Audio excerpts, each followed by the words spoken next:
Terus tarik, tarik terus, tarik. Inilah resiko yang seringkali harus ditanggung warga yang tinggal di bantaran sungai-sungai di Jakarta. Banjir, banjir, dan banjir. Seperti yang menimpa RW 05 Kelurahan Pondok Pinang, Jakarta Selatan, 25 Oktober lalu.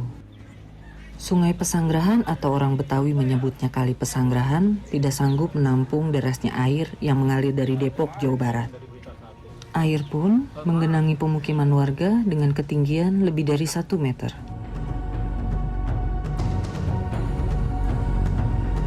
Ini kontras dengan kondisi saat saya mendatangi pemukiman ini sehari sebelumnya. Waktu itu, di RT 17 RW 05, cuaca cerah dan tinggi muka air sungai masih aman.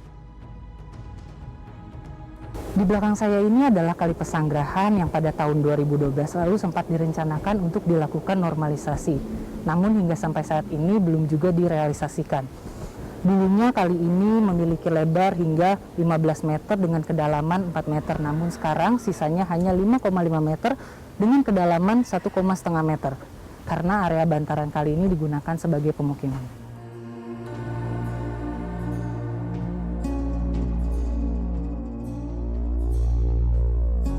Di bantaran kali, saya bertemu Sarbini. Pria ini sudah 43 tahun menetap di bantaran Kali Pesanggerahan. Rumah Sarbini hanya berjarak 4 meteran dari bibir Kali Pesanggerahan.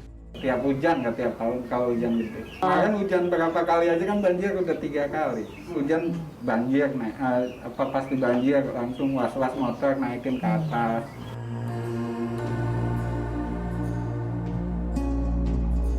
Rumah Sarbini ini sudah 4 kali ambruk diterjang banjir. Mei lalu, Sarbini kembali merenovasi rumahnya dan memutuskan membangunnya menjadi 2 lantai. Jadi kemarin tahun 2002 itu juga di lantai 2 sepaha ngerasain, dan itu sebulan full mati lampu. Kok tingkat mah sebetulnya tahun kemarin juga udah ada sebelumnya, tapi kan ambruk tuh, sering kena banjir, kena hujan, ambruk. Nah ini baru dibangun bulan Mei kemarin. Menurut Sarbini, Kali Pesanggerahan yang persis berada di belakang rumahnya telah mengalami pendangkalan. Ia ingat betul pengerukan lumpur terakhir kali dilaksanakan tahun 2016 atau saat Jakarta dipimpin Basuki Cahayapurnama. Kalau di Kedu kan kayak lagi zaman Ahok itu agak lamaan, hujan biasa aja nggak banjir. Kalau sering di Kedu kalinya, tapi karena ini udah dangkal lagi, hujan sedikit banjir. Tahun 2012 lalu, Sarbini mengaku pernah mendapat sosialisasi dari pemerintah Provinsi DKI Jakarta terkait proyek normalisasi Kali Pesanggerahan. Saat itu, Sarbini sudah bersiap digusur lantaran proyek normalisasi membutuhkan lahan rumahnya. Tapi, hingga kini, rencana normalisasi tadi tak ada kelanjutannya. Kalau emang mau digusur ya harus, kalau bisa ya harus jangan jual rugi, minimal 2 kali lipat penggantiannya supaya kita bisa ganti rumah lagi. Di area tempat tinggal Sarbini ada 500 keluarga yang selalu kebanjiran jika musim hujan tiba. Mereka tersebar di 6 rukun tetangga. Hujan lokal aja, kita kadang-kadang jalan sudah tergenang gitu kan. Apalagi kalau hujan lokal ditambah kiriman dari Depok ya, kalau kita dari Depok, ketinggian air bisa sampai 70 cm, 80 cm gitu. Dan yang paling tinggi itu bisa sampai 275 sekitar itu.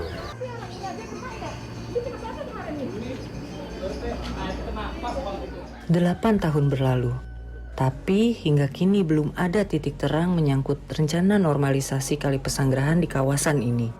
Padahal, menurut Muklis, warganya rata-rata setuju dengan proyek normalisasi. Kebetulan sempat saya tanyakan kepada Pak Lurah ya beberapa waktu lalu bahwa normalisasi ini insya Allah akan dilanjutkan, cuman nampaknya untuk tahun ini mungkin belum bisa dieksekusi, mungkin berkaitan dengan anggaran seperti itu barangkali. Hulu Kali Pesanggerahan berada di Bogor, Jawa Barat. Pada 2011, Kementerian Pekerjaan Umum dan Perumahan Rakyat melaksanakan normalisasi kali ini. Tapi, proyek ini cuma jalan 4 tahun. Alhasil dari target 42,8 km yang rampung cuma separuhnya. Kementerian PUPR menegaskan normalisasi sungai merupakan solusi jitu untuk mengendalikan banjir di ibu kota. Normalisasi itu adalah by design untuk mengembalikan atau meningkatkan kapasitas angkut atau kapasitas alir badan air, misalkan sungai. Jika ada hujan turun, air tadi itu tidak menggenang tapi dengan cepat kita alirkan ke hilir. Normalisasi sungai bertujuan memperlebar badan sungai serta mengeruk lumpur atau endapan lainnya, sehingga kedalamannya maksimal. Dengan cara itu, kapasitas sungai kembali ke daya tampung awal atau kondisi idealnya. Kementerian PUPR mengeluarkan kriteria penetapan garis sempadan sungai yang bertanggul dan tidak. Ini menjadi salah satu panduan untuk menormalisasi sungai. Untuk menjalankan proyek normalisasi, Kementerian PUPR tidak bisa bekerja sendiri. Kementerian ini perlu dibantu tuan rumah wilayah proyek yaitu Pemprov DKI Jakarta. Pemdalah yang bertugas membebaskan lahan di bantaran kali. Soal caranya, itu semua tergantung Pemda. Dinas Sumber Daya Air DKI Jakarta mengaku mandeknya normalisasi Kali Pesanggerahan karena terkendala pembebasan lahan. Untuk pembebasan lahan memang diperlukan biaya yang cukup besar gitu kan. Sampai sejauh mana lokasi yang akan dibebaskan itu nanti ada trase, namanya trase kali kan, yang dikeluarkan oleh Ditata. Setelah ada trase nanti dari BPN akan mengeluarkan peta bidang-bidang yang akan kita rencanakan dibebaskan. Saya yakin kalau masalah uang saya seharusnya tidak. Kenapa? Karena DKI Jakarta itu kan Pemprov yang memiliki kapasitas fiskal yang paling kuat. Ya, APBD mereka tahun kemarin itu 87 triliun. Ini sebetulnya kuncinya di kemauan. Ya, kemauan Pemprov ya dalam hal ini Gubernur DKI Jakarta tidak mau membebaskan lahan karena ya terjebak dengan narasi yang naturalisasi. Setiap kepala dan pemerintahan ternyata punya resep berbeda menyangkut pengelolaan sungai dan pengendalian banjir di ibu kota. Gubernur DKI Jakarta Anies Baswedan menolak konsep normalisasi sungai dan mengenalkan konsep naturalisasi. Kritiknya antara lain tertuju pada betonisasi atau sistem beton dalam normalisasi sungai. Namun, 3 tahun setelah menakodai Jakarta, konsep naturalisasi dengan menggunakan brojong batu kali untuk turap sungai baru cantik di atas kertas. Saya bisa garis bawahi terkait dengan pengendalian banjir di ibu kota yang kita cintai ini, yang harus kita lakukan adalah normalisasi. Bagaimana meningkatkan kapasitas alir sungai tadi, yaitu dengan normalisasi. Titik.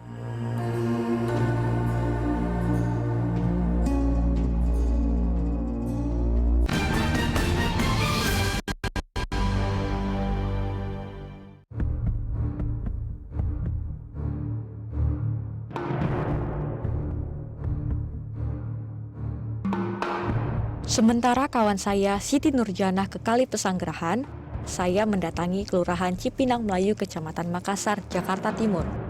Tujuan saya menyaksikan daerah aliran Sungai Sunter yang melalui kelurahan ini. Ya, Kali Sunter, sebuah sungai sepanjang 37 kilometeran yang berhulu di Cimpauen, Depok.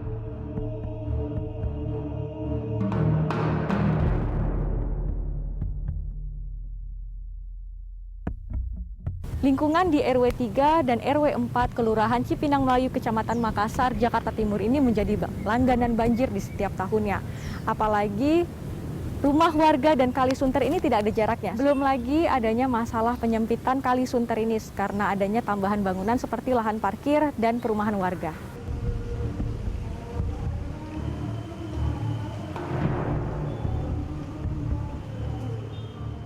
Saya bertemu Sahida di rumahnya.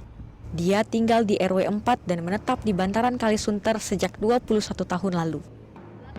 Rumah perempuan berusia 45 tahun ini benar-benar di bibir kali.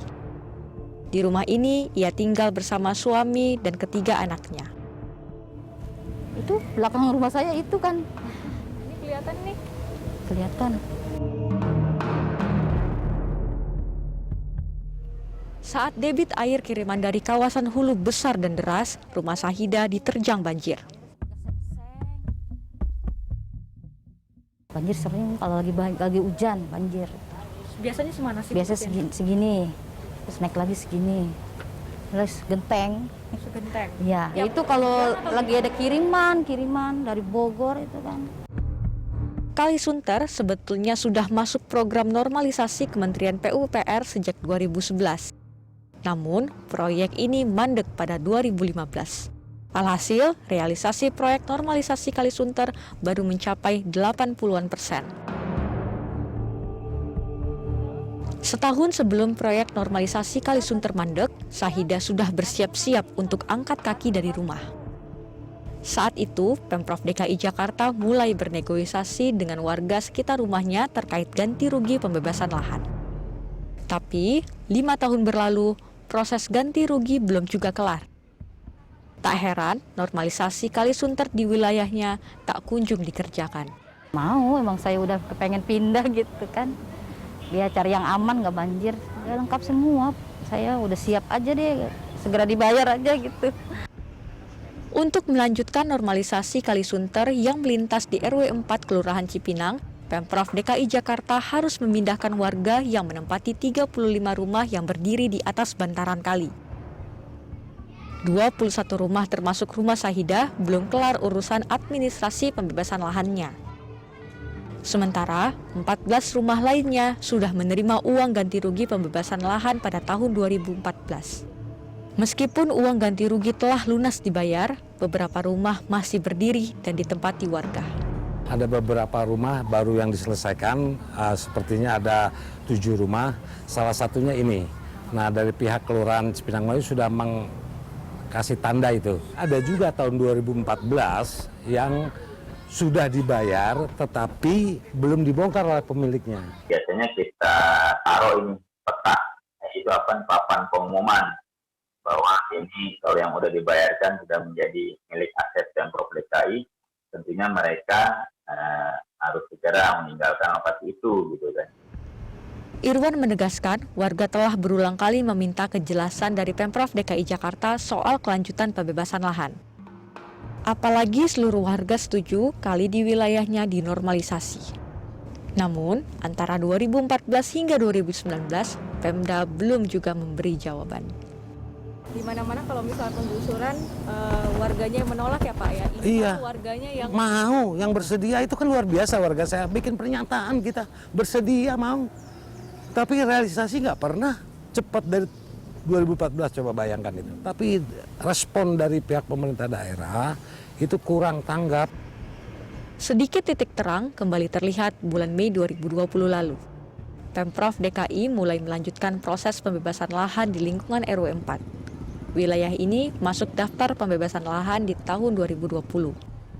2020 ini 21 peta bidang itu sudah hampir semuanya proses administrasinya selesai. Namun ada beberapa kendala yang memang belum dilengkapi oleh warga. Dan tentu ini agak kesulitan bagi warga. Harapan kita pihak pemerintah daerah itu bisalah sedikit meringankan sehingga bisa terrealisasi itu. Juwaini Yusuf, Kepala Dinas Sumber Daya Air menjelaskan proses pembebasan lahan terkendala syarat administrasi warga yang tidak lengkap. Memang untuk lokasi-lokasi di bantaran kali gitu memang harus sangat teliti gitu kan. Nggak langsung main kita beli-beli dan terus bebaskan. Karena memang surat menyuratnya juga kan keabsahan suratnya emang harus kita teliti benar. Jadi nggak bisa langsung main kita bayarin ataupun kita bebaskan. Masih di aliran Kali Sunter yang melintas di Kelurahan Cipinang, saya mendatangi RW 12. Berbeda dengan kondisi di RW 4, Kali Sunter di RW 12 telah selesai dinormalisasi sejak tahun 2014 lalu. Dari normalisasi kali itu selama hampir 3 tahun dan 2014 itu terakhir, dari saat 2014 itu sampai 2019 akhir, memang nggak ada banjir lagi. Kita sudah nyaman, sudah enak warga itu, karena memang Kali Sunter inilah sebetulnya harus dinormalisasi sampai utuh, artinya sampai di bawah Kalimalang itu.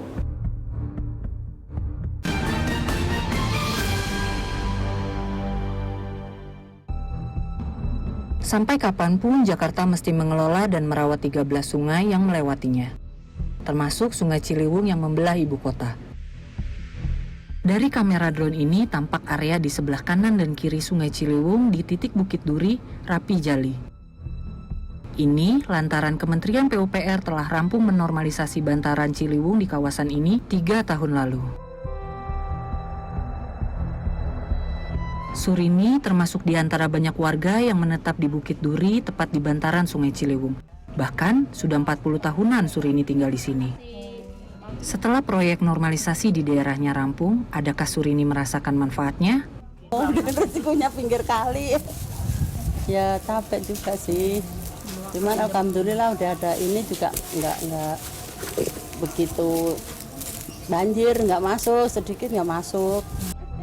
Tapi tidak semua warga seberuntung Surini.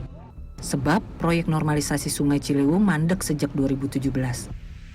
Dari target normalisasi sepanjang 33,69 km, yang terbangun cuma 48%. Alhasil, normalisasi Ciliwung masih belang bentong. Di sebagian titik sudah rapi jali, sementara di sebagian titik lainnya belum terbangun. Di depan rumah Surini contohnya, tanggul beton sudah berdiri tegak. Sementara di bantaran di seberangnya tampak berbeda. Bantaran sungainya masih terlihat gundul dan disesaki rumah warga. Bantaran Ciliwung yang berkelok-kelok ini masuk wilayah RW 08, Kebon Pala Tanah Rendah, Kelurahan Kampung Melayu. Bu Nari sudah 65 tahun hidup berdampingan dengan Sungai Ciliwung. Bu Nari betah meskipun daerahnya sering kebanjiran dengan ketinggian air bisa mencapai lebih dari 1 meter. Das Ciliwung di belakang rumahnya sudah tak sanggup menampung derasnya kiriman air dari hulu. Rumahnya bahkan sudah 3 kali roboh karena dihantam banjir. 96 rubuh nih, rumah rubuh 96. Tahun 2002 total nganyut, tinggal lantai. 2007 karena bangunan baru masih kokoh, cuman rusak sedikit. Banjir-banjiran sering jebol nih rumah. Pokoknya tiap banjir pasti ada yang diperbaiki. Karena itu, Bu Nari mendukung program normalisasi Sungai Ciliwung. Tapi ada syaratnya. Program pemerintah sih saya setuju aja, cuman ya soal penggantian. Terutama ya kita lebih nyaman lah, kagak ada uang sewa, nggak dapat rusun, nggak ada apa, semuanya sih gratis. Yang jadi soal, rumah yang ditempati Bu Nari ini tak punya sertifikat. Ini kan mesti ada pengganti, ya, pengganti untung dan pengganti rugi ya, pengganti untung. 2 kali lipat lah, 2 kali lipat dari harga ini. Ya. Di RW 08 Kelurahan Kampung Melayu ini, sedikitnya ada 630 kakak yang tersebar di 9 RT berhadapan dengan banjir setiap musim hujan. Banjir bahkan semakin kuat menerjang kawasan ini sejak bantaran yang dinormalisasi hanya di satu sisi saja, yaitu bantaran yang masuk ke kawasan Bukit Duri.